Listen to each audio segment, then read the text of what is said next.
Taib. Dari Firza ya, ilmu laduni apakah harus melampaui waktu tertentu? Pertama kita terjemahkan dulu apa arti ladun. Ladun itu ilmu, al-ilmu al-munazzal min indillahi mutlaqan bighairi wasilah. Bighairi wasilah. Ilmu yang langsung turun dari sisi Allah. Allah itu qadim. Bagaimana mungkin langsung menurunkan ilmu kepada kita yang hadis yang baru ini? Maka harus mengenal hembusan sang qadim di dalam diri kita. Tapi ingat, hembusan itu bukanlah Allah. Hembusan itu hembusan saja. Cuma ada beberapa orang kebatinan membawa nama tasawuf, dikira di dalam dirinya ada Tuhan. Enggak begitu. Nafakhtu fihi min ruhi, aku tiupkan ke dalamnya hembusanku. Hembusan itulah yang ada di dalam diri kita. Hembusan inilah yang bisa menampung ilmu laduni. Jadi sebenarnya di saat ditiupkan di dalamnya sudah ada laduni. Jadi Allah meniupkan ruh hembusan itu, di dalam itu sudah ada ilmu. Maka yang disebut laduni itu mendownload ilmu Allah langsung dari ruh kita. Karena ruh kita adalah hembusan darinya. Paham? Jadi deket gak tuh? Kayak kita mau download sesuatu aplikasi di handphone, ada nggak Play Store-nya? Ya, tinggal pencet-pencet doang. Masalahnya mau buka Play Store nggak punya email. Mau buka kolbu tapi tidak tahu cara bukanya, nggak punya nama email kolbunya, ya nggak bisa dibuka. Ya. Kira-kira begitu. Jadi apakah butuh waktu? Kalau orang sudah punya nama ruhani, dia sudah mengenal dirinya, itu yang saya sebut mengenal nama ruhani. Man arafa nafsahu. Jika dia kenal dirinya, dia akan mampu mengakses ilmu laduni. Tapi kalau orang nggak tahu diri, ya nggak bisa kenal. Taib. Butuh waktu?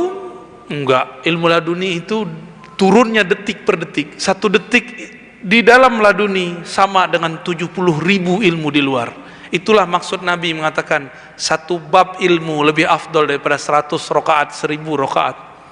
Karena sholat itu harus pakai ruh.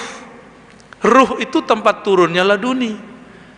Maka orang yang nggak ngerti, kita lagi kajian subuh, masuk syuruk, dia sholat 2 rakaat, padahal kita masih kajian. Dia lupa, ngaji ini lebih afdol dari sholat 2 rakaat. 1 bab ngaji lebih afdol dari 1000 rakaat. Cuma karena beramal pakai nafsu, nyalahin Ustadz nih, udah syuruk masih ceramah aja. Emang ada kewajiban sholat syuruk? Emang ada kewajiban, keharusan kalau syuruk ceramah berhenti? Kan nggak ada. Kita aja yang nafsu dapat pahala ya, tapi lupa yang sebenarnya.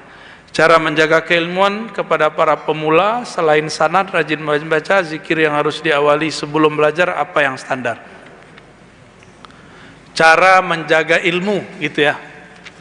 Udah punya guru, udah punya komunitas, apalagi zikir apa yang perlu dibaca? Zikir yang mesti dibaca, zikir yang menenangkan kolbu.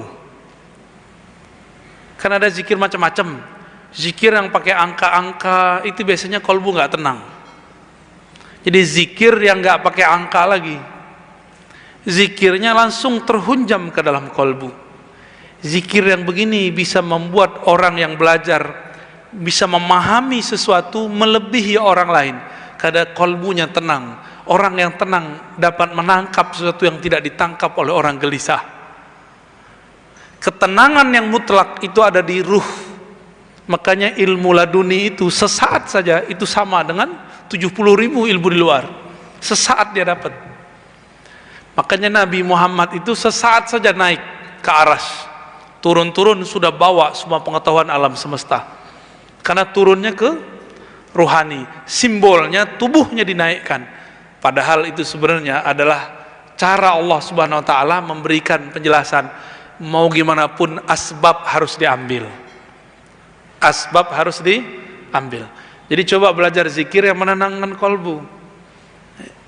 Jadi ada teman saya mahasiswa jatuhnya ya. Dia nanya, Ustadz, nanti kalau saya belajar zikir, hafalan saya hilang. Nah, ini godaan setan orang ngafal nih, supaya orang yang ngafal ini nggak pernah tersentuh ilmu zikir. Itu caranya. Berarti dia membenturkan antara ilmu zikir dengan ilmu hafal. Gimana cara jawabnya? Quran ente ngomongnya gimana? Ala bidzikrillah tatmainnul qulub. Sama nggak Quran kita? Sama kan surat Ar-Ra'd ayat 28 ada bunyi lainnya. Oh, itu pasti Qurannya beda tuh.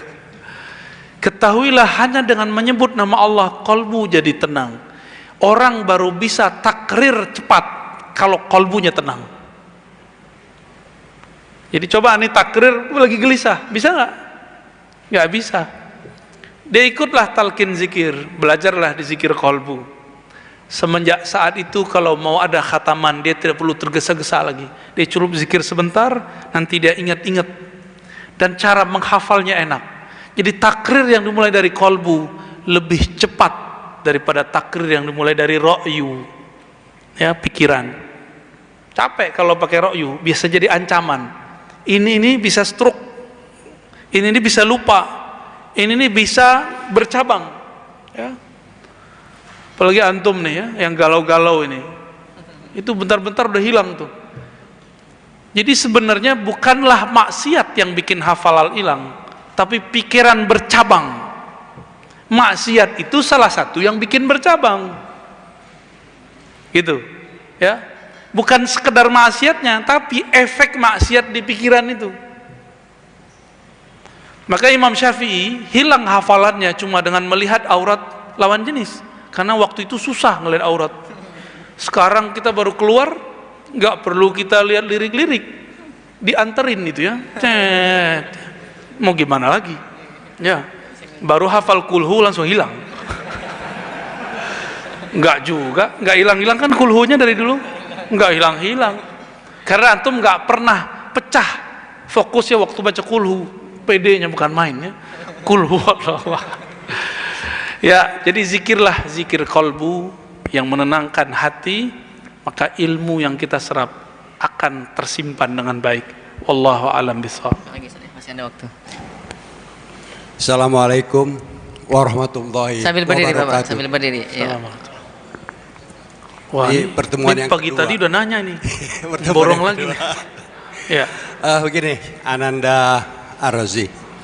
Saya sering dengar bahwa Islam itu terpecah menjadi 73 firqah. Bukan Islam, Pak, umat. Islam satu. Satu. Inna dina indallahil Islam. Islam satu, nggak pernah terpecah. Umat terpecah 73. Gitu firqah. baru benar. Satu yang benar. Sampai hari ini saya berpikir sendiri, mana yang benar nih? Semua ngaku benar. Walaupun ada hadis taraktum fikum amraini ma antadilu bihi ma abadan. Kitab Allah wa sunnati. Tapi rasanya belum puas Pak Ustadz. Akhirnya saya membuat kesimpulan sendiri, pendapat sendiri, bahwa yang benar itu awaludin marifatullah. Man arafa nafsahu faqad arafa rabbahu. Nah, inilah aku pikir yang benar Pak Ustadz. Mohon respon. Siapa namanya Bapak? Bapak siapa namanya? Oh, Pak Ustadz tahu, Muhammad Johnson.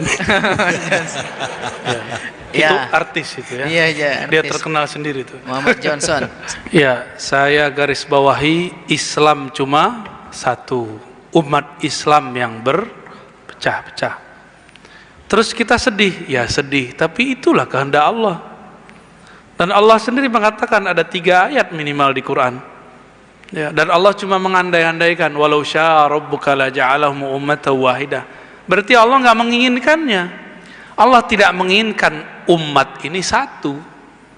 Dia hanya menginginkan dialah yang satu. Dia hanya ingin agamanya yang satu. Kalau selainnya carilah Sang Maha Satu itu. Terus seumur Pak Johnson masih bingung mana yang benar. Ntar gimana meninggalnya Pak? Simpulkan sendiri, berbahaya. Simpulkan sendiri. Ini ilmu bersanad. Nggak boleh simpulkan sendiri. Harus kita ambil dari guru kita yang dia gurunya bersambung kepada Sang Maha Guru, baginda Nabi Muhammad sallallahu alaihi wasallam. Makanya mengikuti imam yang berguru, mengikuti guru yang bersanad itu wajib, harga mati. Itulah makna fas'alu ahla dzikri. Nggak boleh pikir-pikir sendiri. Fas'alu ahla dzikri 2 kali di Quran. Tanyalah ahli ilmu. Tanya ahli ilmu.